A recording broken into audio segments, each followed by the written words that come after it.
100 years ago, the pioneers came up the Assiniboine River, the blue hills shining bright in the morning sun. Then the railroad came, the Brandon Hills gave up their name to a city born of hope for everyone. Yesterday's dreams, tomorrow's future, there's a song for you and me. Sing along, let's all celebrate Brandon, 100 years of history.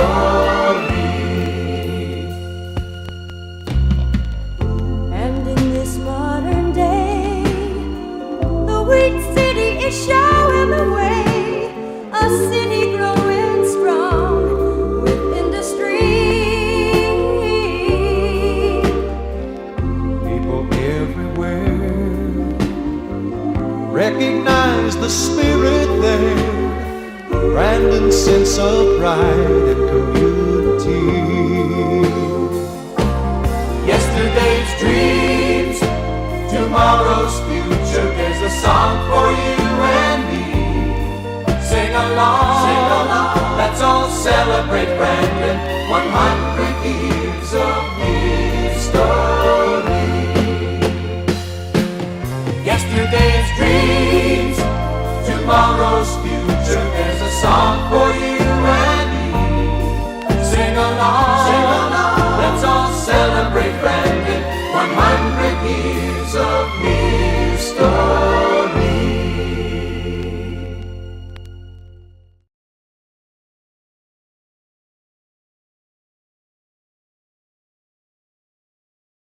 Greetings from Canada's historic Wheat City. My name is Fred McGinnis, and today I have a happy assignment to recapture some recollections of the early days in the Assiniboine Valley. The memories flow by just like that river.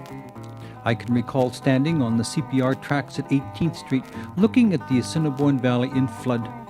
North End homes standing in awful isolation, surrounded by nothing but wind-whipped waves.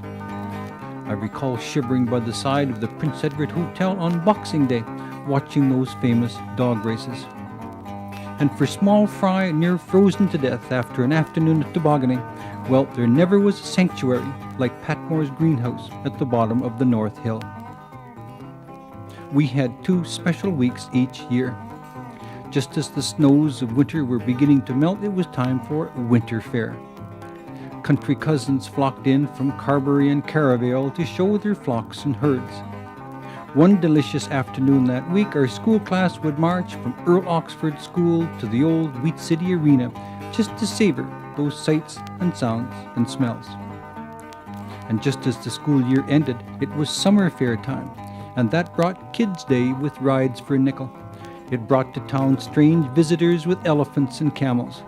It brought a grandstand show that was our entertainment highlight for each year, and we heard of names like Johnny J. Jones, Reuben and Cherry, Royal American. Memories beget more memories still. I can recall the excitement in our home on the day of the annual Sunday school picnic. This involved car rides all the way out to exotic Lake Clemente. In another season, we would walk all the way to so-called Lake Percy to skate on what we called rubber ice.